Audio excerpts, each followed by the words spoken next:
बच्चों आज मैं क्लास 11 का second chapter structure of atom का वीडियो आपको देने जा रहा हूं। और स्ट्रक्चर ऑफ एटम या एटमिक स्ट्रक्चर बहुत बेसिक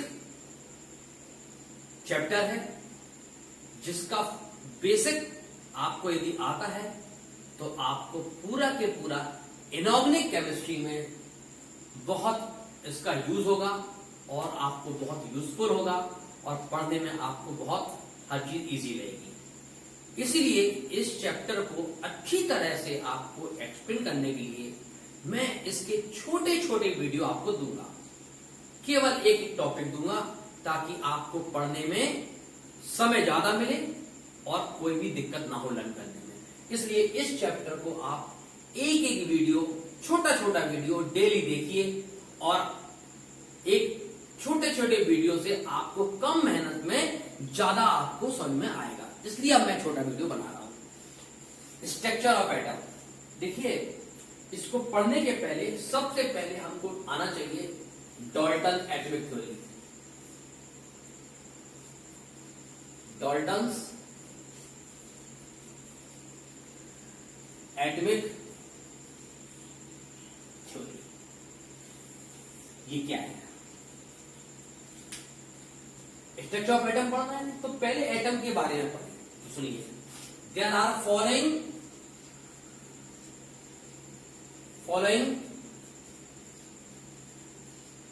पॉइंट्स ऑफ डाल्टन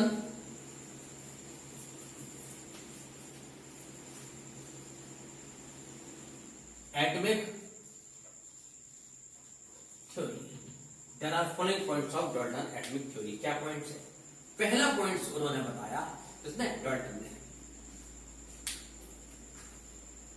कि atom is the smallest particle of substance या एलिमेंट। पहला है atom is the smallest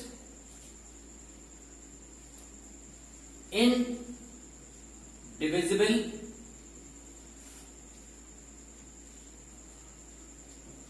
particle of element और substance। एटम जो है स्मॉलेस्ट पार्टिकल है और इंडिविजिबल है, यानी कि बहुत छोटा पार्टिकल है और उसको तोड़ा नहीं जा सकता है, पहली बात। लेकिन जब हमने स्ट्रक्चर ऑफ एटम पढ़ा तो मालूम पड़ा कि स्ट्रक्चर के अंदर भी कुछ फंडामेंटल पार्टिकल हैं। इसलिए ये बात बाद में रॉन्ग हो गई। क्यों रॉन्ग हो गई? Atom contain 3 fundamental particle which is known as electron, proton and neutron.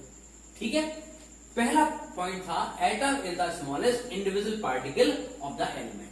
मतलब कि हर एलिमेंट का या सब्सटेंस का यदि सबसे छोटी चीज यूनिट देखी जाए तो वो एटम थी। लेकिन बाद में मालूम पड़ा कि एटम के अंदर और छोटे छोटे पार्टिकल हैं जिसको सब पार्टिकल बोलते हैं और उनका नाम था बाद में इलेक्ट्रॉन, प्रोटॉन, न्यूट्रॉन। इसलिए हमें इस चैप्टर में discovery of electron and discovery of proton and discovery of neutron पढ़नी पड़ेगी। सुनिए, सेकंड इसमें पॉइंट क्या था? Same types of element, same element have identical atom, यानी कि एक ही तरह के यदि एक से एलिमेंट हैं तो उनके एटम भी आइडेंटिकल होंगे। यदि सिल्वर का एटम है तो यदि 50 तरह के सिल्वर के एटम लाएंगे तो वो सारे एटम एक से होंगे, आइडेंटिकल होंगे। लेकिन ये भी फेल हो गया। ये फेल क्यों हो गया? Due two electron, proton and neutron, ये फेल हो गया। लेकिन ये क्यों फेल हो गया? फिर ये गलत क्यों हो गया? ये इसलिए गलत हो गया कि आपको बताएं एक ही तरह के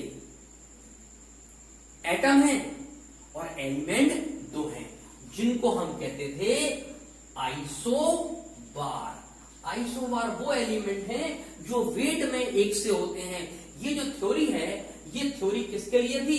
जब उनका melting point, boiling point, shape और साइज की स्टडी जब करते हैं और वो सब एक से निकलते थे तो उनको हम एटम बोलते थे। इन स्टडी के बेस पर हम ये पूरी थ्योरी बनाई गई है।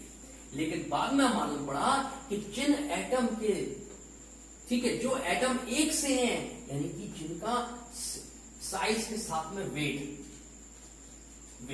यदि तो एटम के वेट एक से हैं तो वो एक ही एलिमेंट होने चाहिए थे, लेकिन वेट एक से हैं और एलिमेंट अलग अलग तरह के हैं, ये आइसोबार है। तो ये कहानी भी गलत हो गई। थर्ड सुनिए, सेम एलिमेंट, आप सुनो इसमें, different element, different element have, different element have different atom।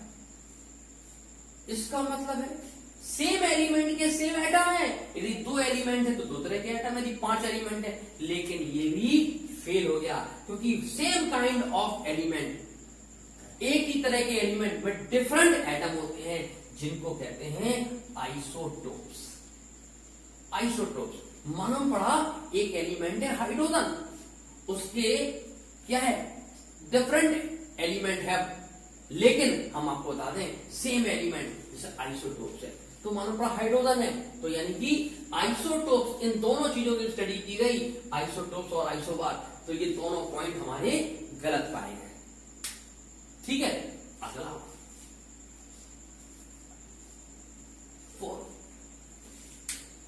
Four क्या देखा गया? Atom combine together, atom combine together in a definite ratio and form molecules. तो अगला थ्योरी थी एटम, तो atoms, atom combine together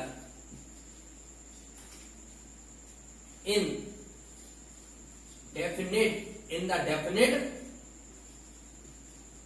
ratio called molecules। ये पाया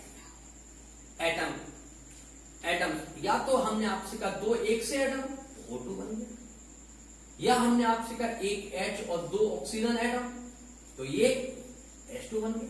तो ये क्या बन गया? या तो डिफरेंट या सेम एटम जब कंबाइंड होंगे डेफिनेट रेशियो में तो वो मॉलिक्यूल्स बनाते हैं। फोर्थ सुनिए,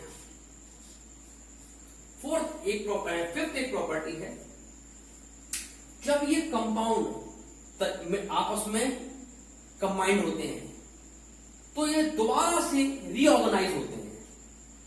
इसका मतलब है एटम एंड कंपाउंड रीऑर्गेनाइज, मतलब जिस तरह के फॉर्म में थे दोबारा मिलकर नया तरीका में इकट्ठे आते। तो atom and compound reorganize and form new compound which is known as chemical reaction, which is known as chemical reaction। जैसे मैंने आपसे कहा कि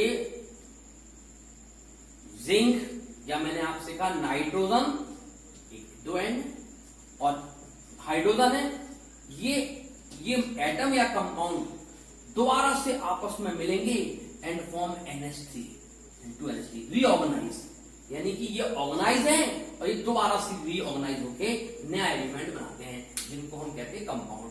ये हमारा डाल्टन ने एटॉमिक थ्योरी बनाई।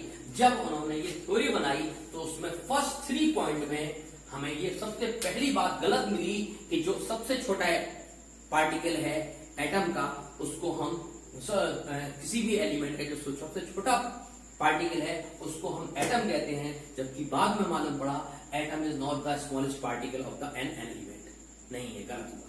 तो फिर किसका है?